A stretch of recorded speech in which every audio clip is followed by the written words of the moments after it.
There is so much that is fascinating about the prayer of Aleinu, both its history and also its content. And yet, why do we say Aleinu now, at the end of Tfilah? According to the Meiri, the reason is very simple.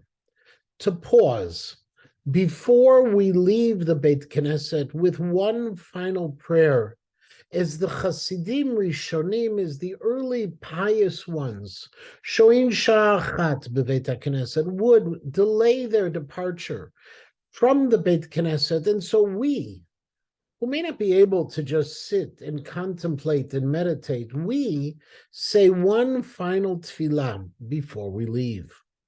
Another possibility offered by the Levush was because before we want to leave, we take leave of HaKadosh Baruch Hu by bowing before him, v'anachnu korim, just as a servant bows before his master when taking leave from his master.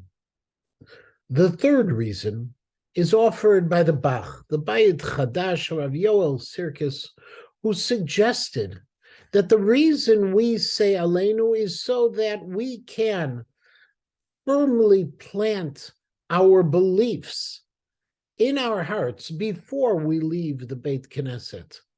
The belief that ultimately we are praying to the Master of the universe, unlike the other nations of the world, and the belief that there will come a day when Mashiach will arrive. And therefore, saying Aleinu is a pronouncement of faith, unlike any other part of the Tefillah. And finally, the Seder Hayom suggests that we recite Aleinu to cap all our tefillot with our understanding that unlike the nations of the world, HaKadosh Baruch Hu listens, and our prayers will be heard. We have four reasons to delay our departure, to depart in a proper manner, to leave with a renewed faith and a renewed belief that our prayers will be heard. All of them are at play when we say Aleinu. And yet Aleinu is so much more than those four individual goals. Aleinu is what unites us and what binds us one to the next. Aleinu reminds us of the prayers of Yom HaKippurim when the Aleinu is said as a centerpiece.